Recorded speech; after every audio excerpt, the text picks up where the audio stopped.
living longer, living healthier, living better than ever before. Welcome to Mountain Pacific's Healthy Living for Life, a weekly series that gives you the information, education, and expert insight you need to become an active participant in today's ever-changing healthcare climate. Here now is today's program host.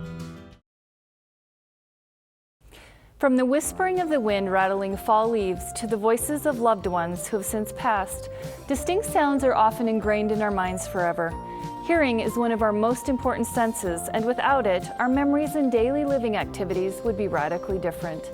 Today, we're going to talk about hearing loss and common issues that can happen anytime.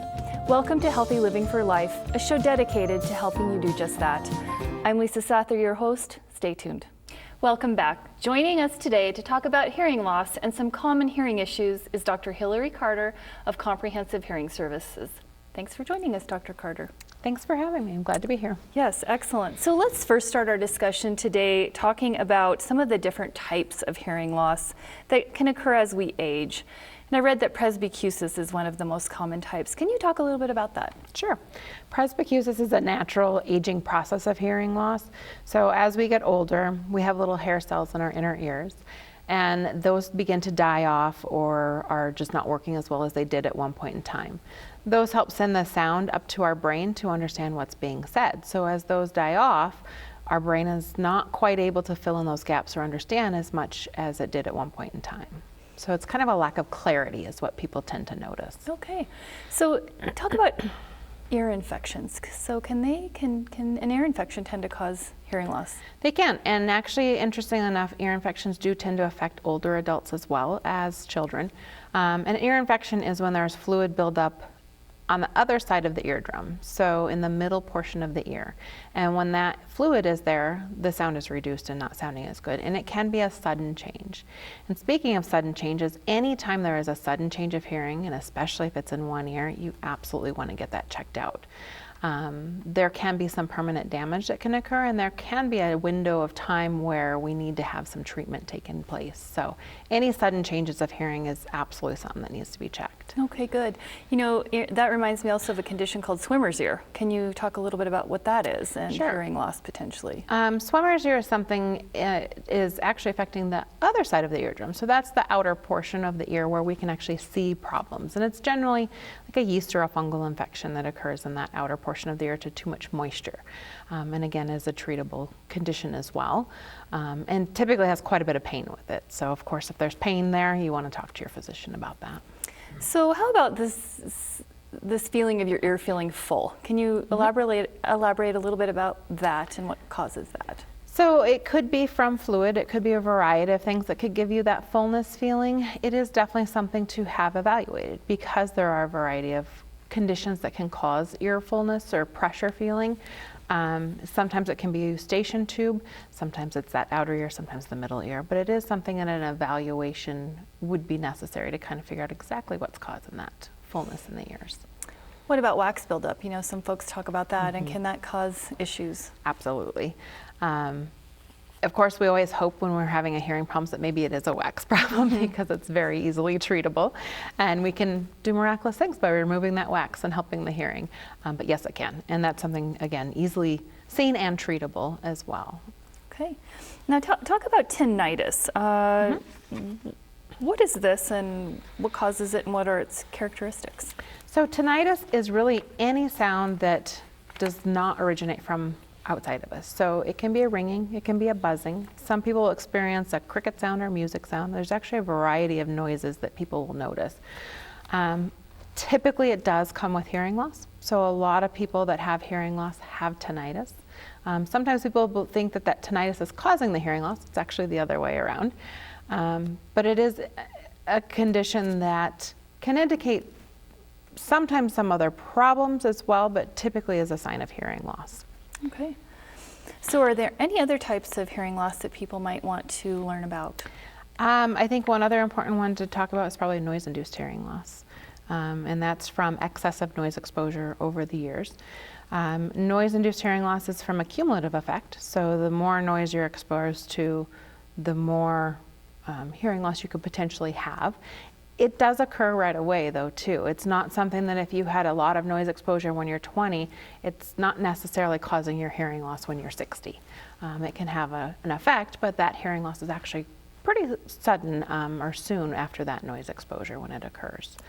So one of the important things about that is protect your hearing, because that is absolutely one that is preventable. So the more you're protecting it, the more you're preventing future hearing loss too. Yes, of course. And how about ruptured eardrums? So a ruptured eardrum would be a hole in the tympanic membrane or in the eardrum. It could be caused from an infection. That buildup of fluid needs to release, so it might be from that. It could be from a Q-tip use or something along those lines. So you really don't want to be sticking anything smaller than your elbow in your ear canal. Yes. And that is something that would need to be looked at and treated. A lot of times they will heal on their own, but can cause hearing loss at the time. And if it's not healing, it is something that can be, again, fixed medically. So. Okay, good. How about airplanes? And, you know, folks talk about their ears popping when they're in an airplane or at high elevations. Can you talk a little bit about that? Sure. So in our ears, in our middle ear, we have what's called the eustachian tube, which is the part that equalizes the pressure in our ear. So when we go up in elevations and we hear that popping sound, it's what equalizes the pressure. It allows for air to flow into the middle ear from, it's actually the back of our throat, kind of the back of the nose.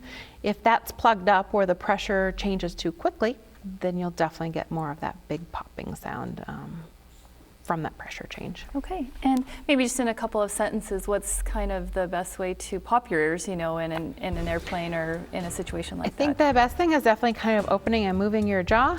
Chewing gum can be an amazing thing, and just swallowing and keeping some movement in that nose or the back of the throat and the nose area as well to try and clear that out. Okay, perfect. Well, we're going to take a quick break and we'll be back to talk with you in just a second. So stay tuned to learn more about hearing loss and what can be done to correct it. We'll be right back.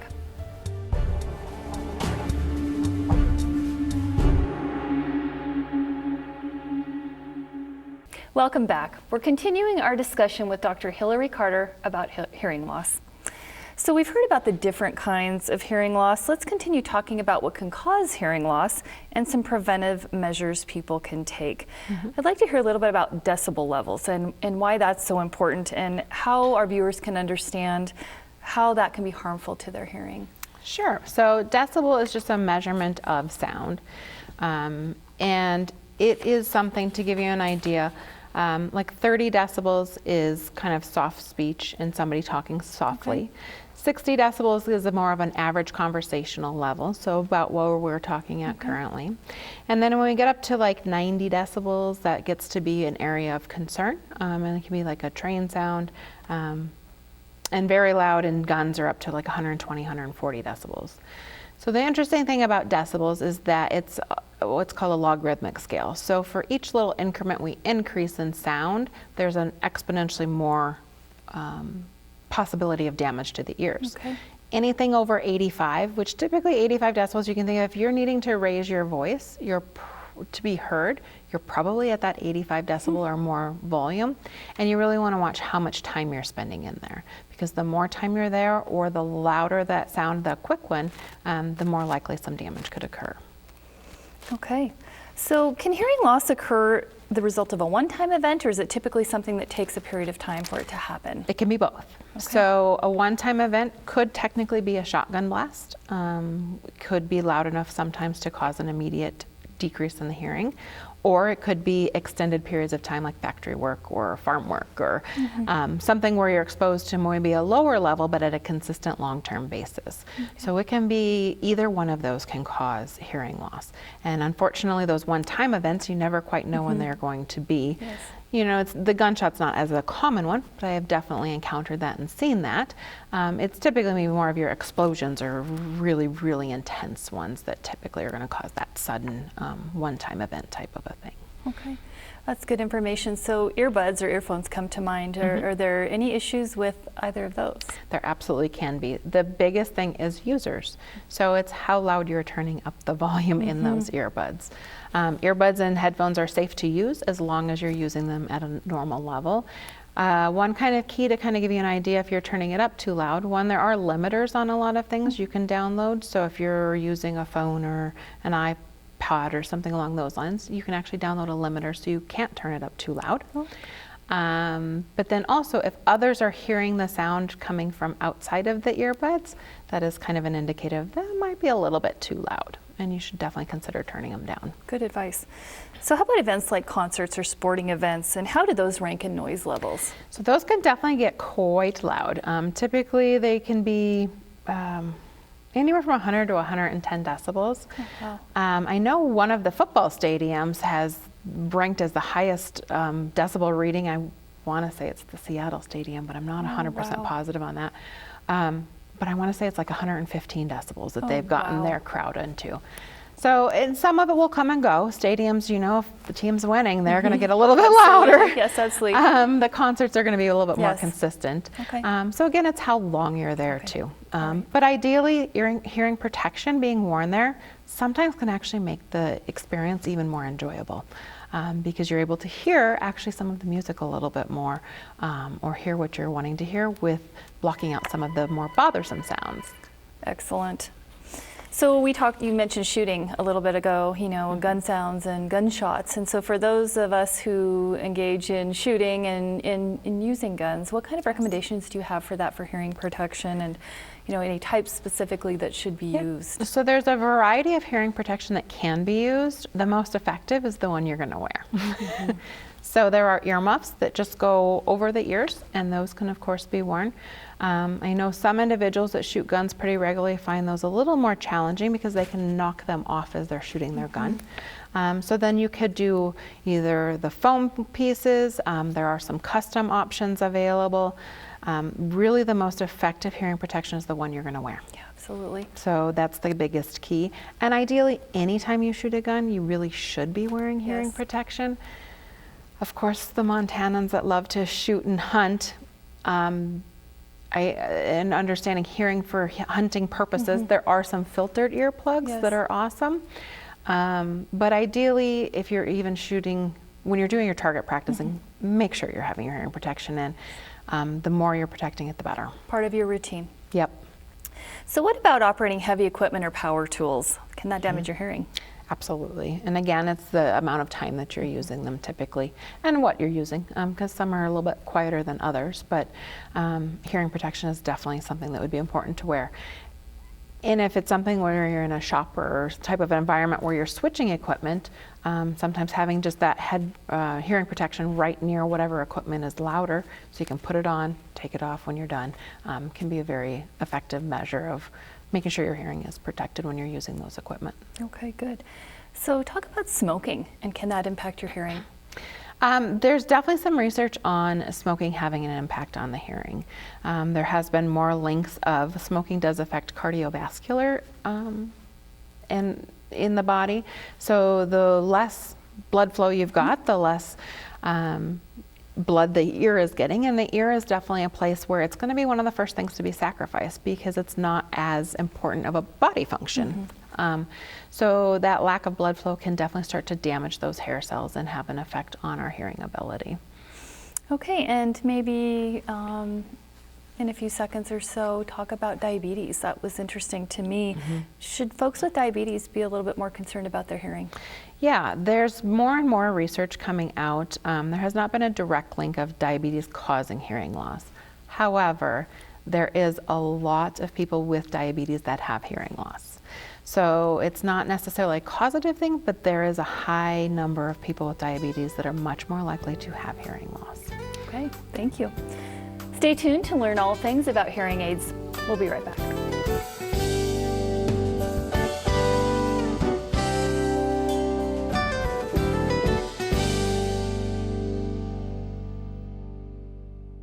Welcome back.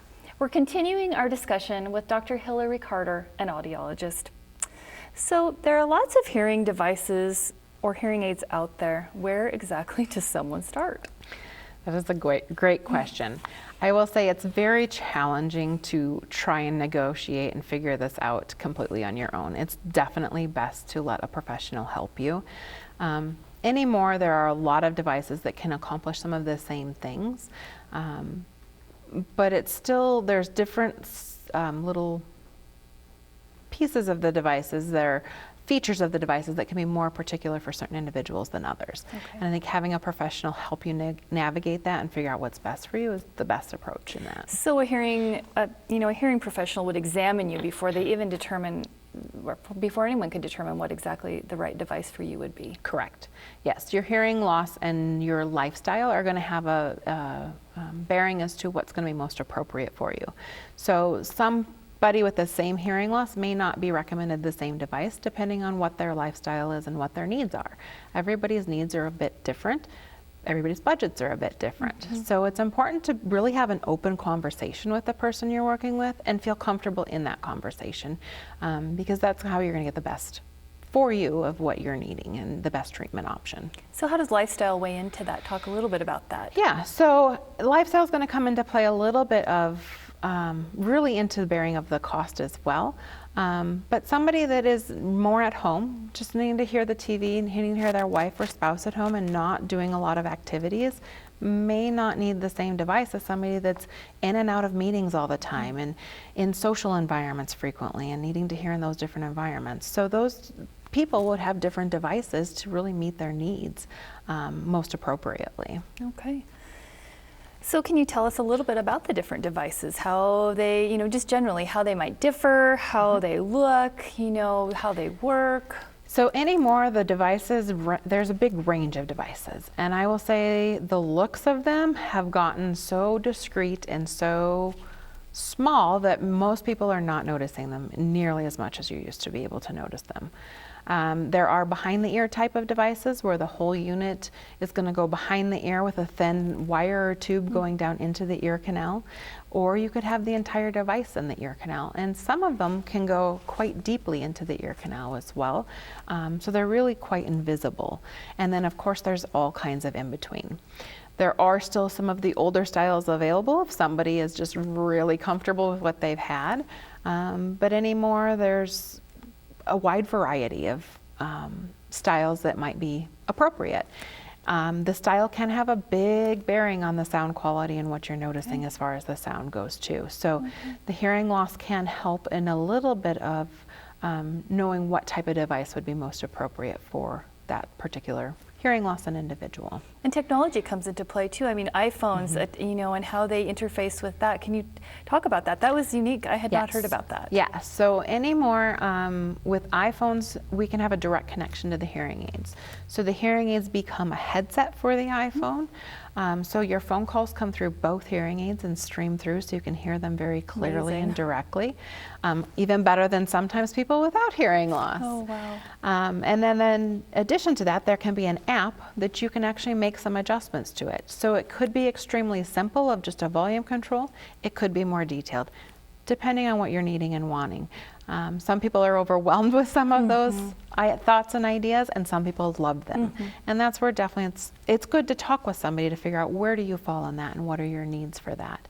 If you don't have an iPhone, their apps are still available for Android market at this point. And at some point, they're definitely working on getting the phone, the streaming going through the Androids as well. Very intriguing. Yeah. So talk about insurance a little bit. Does insurance generally cover the cost of hearing aids for folks? So most insurances do not cover the cost for hearing devices themselves. They do typically will cover for the hearing testing. It is a medical thing to have a hearing test done, so that is where we're not always looking for hearing loss specifically just to fit hearing aids. There's a lot that goes into what are we looking at as far as this individual goes and as far as their health goes, and how is the hearing impacting that? Is there some signs of other medical conditions that we're seeing with the hearing loss? Is there something else we need to look at medically, or is it purely just more of a presbycusis or a hearing loss that just needs treatment of hearing aids? So that portion is covered by insurances, but most don't cover for hearing aids. It's more rare, although it's always worth a call to check. Okay. Worst case they tell you is no, best case maybe there is some. Sure, absolutely. So if a person does get a hearing test and decides they do need a hearing aid, they can be expensive.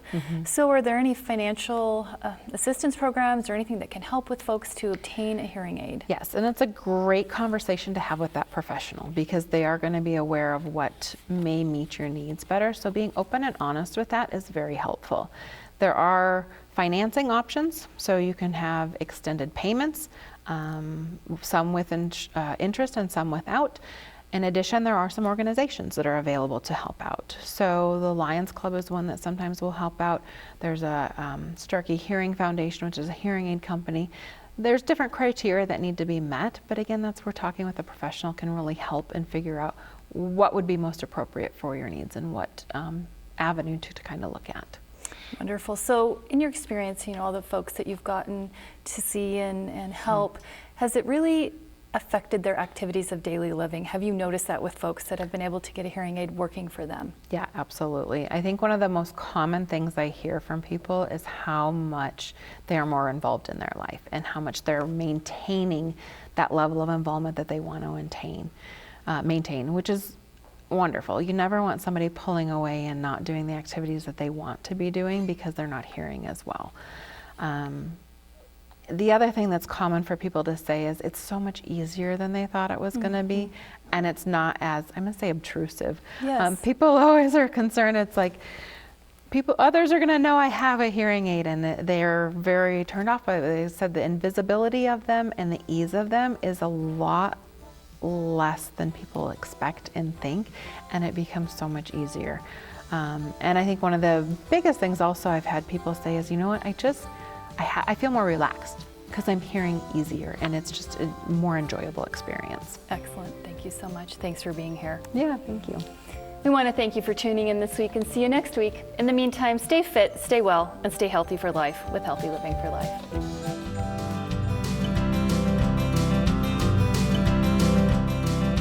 Healthy Living for Life is brought to you by Mountain Pacific Quality Health in partnership with AARP Montana.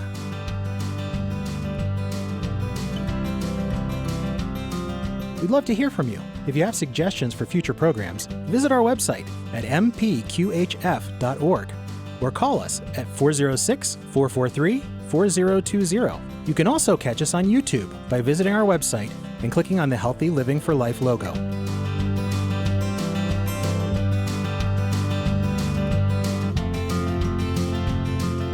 Production facilities provided by Video Express Productions.